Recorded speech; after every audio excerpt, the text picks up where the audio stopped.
There was an interesting exchange about a month ago on Real Time with Bill Maher between host Bill Maher and guest Ben Shapiro.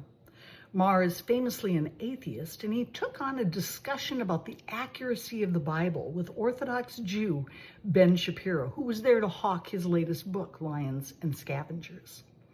Shapiro rightly pointed out that you find moral behavior primarily in Christian-based societies. Maher mocked him, asking how he could say that while wearing a yarmulke. Joking about the ongoing attempts by many Christians to convert him, Ben said that they would get infinity heaven points if they were successful.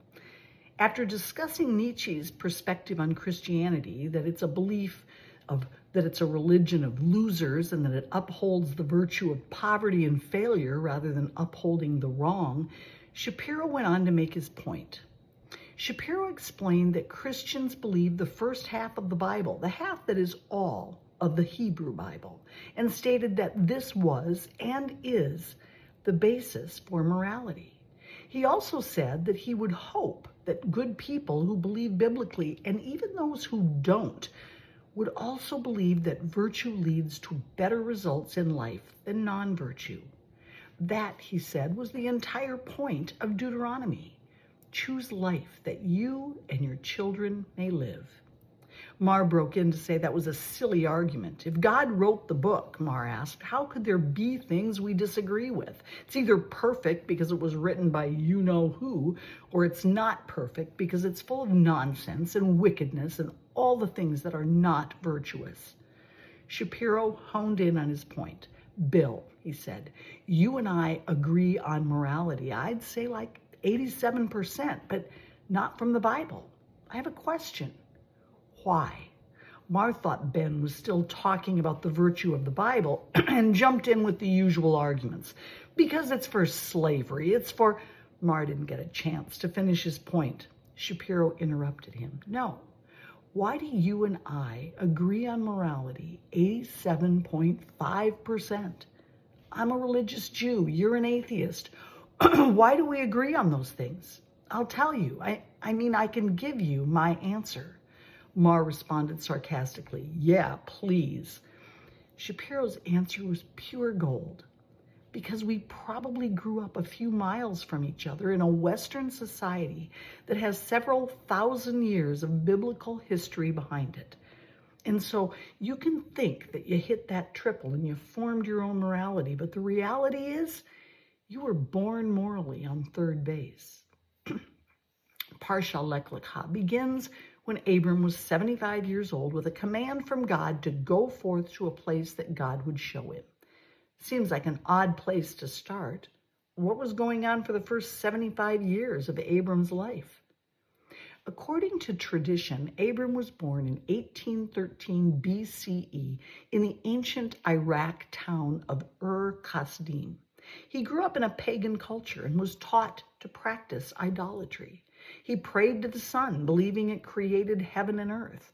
But somehow it didn't make sense to this young man. Every day he watched the sun disappear from the sky only to be replaced by the moon and the stars. Was the sun limited in its power? He came to the conclusion that there had to be something or someone greater than that. So convinced was Abram that idolatry was wrong-headed that he began to share his beliefs with others. Many, again, according to tradition, were persuaded to leave paganism and follow his belief in something greater. One story goes that his father, Tarak, was in the business of selling idols. He had a shop filled with wooden and stone idols. One day when his father was away, leaving his son to mind the business, Abram smashed all the idols except the largest one. When his father returned to see the carnage, he asked what happened. Abram said that the largest idol was upset with the others for challenging his rule, and so the idol smashed the other idols. His father responded, that was impossible. They're not alive, but merely wood and stone. Exactly, said Abram. And so why do you worship them? After that, Abram's proselytizing came under the scrutiny of the emperor, and Abram, Sarai, and Abram's nephew Lot, along with his father, were forced to flee. The plan was to go to Canaan, but they only got as far as Haran in what is modern-day Syria. These were the actions of a man who realized who God was, and God chose him to carry out a very special mission. For those of us who, as Ben Shapiro pointed out, were born morally on third base, it's difficult to imagine what it would be like to risk martyrdom because of what you believe. We say we would die for our faith, but would you die for it if your faith was something newly discovered for you? Abram didn't have a Bible to read. In fact, the entire society in which he was raised put the power of creation in created things. He was bucking the system, leaving his family because he felt deep inside that there was more to what happens than just what exists in the physical world. His search was to identify who or what was responsible for the existence of the world and how that ought to shape his life. Abram knew intuitively that everything happens for a reason. The idea that the sun created itself made no sense. He observed the sun and the moon and their domains of the day and the night respectively and realized there had to be something else that kept the world in systemic order. Musings on nature are not the basis for morality. However, realizing that there is a greater power, one that is external to all of this, brings one to the humble conclusion that we too are living under that power. Abram's conclusion was that if there was a God, an ultimate authority over heaven and earth, then surely there were established moral principles to govern the behavior of his creatures. If God imbued the animals with instincts that led to life for them, then perhaps obedience to God's commands was definitionally moral.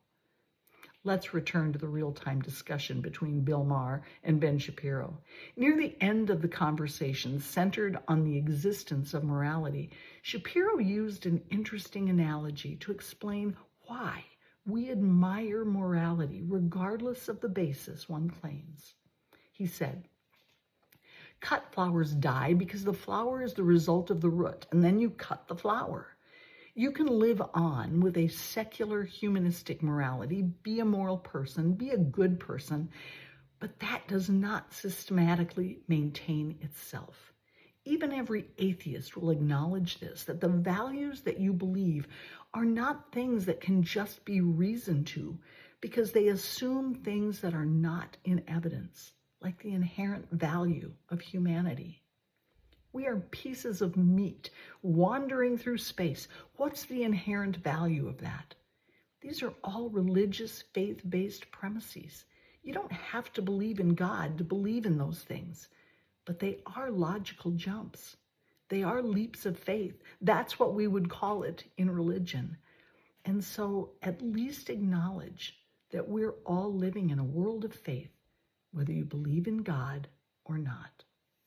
It's a long but accurate description of what was perhaps the mental journey Abram took from paganism to ethical monotheism. It's a trip from a narcissistic belief that you know everything based on your observations of the world to a faith-based belief that moral behavior is better than immoral behavior. It was after Abram got to this point that God called him to go forth, calls us to go forth as well. We too are on a journey to find a place that God will show us, a place where he will appear. Let's all keep on moving in God's direction.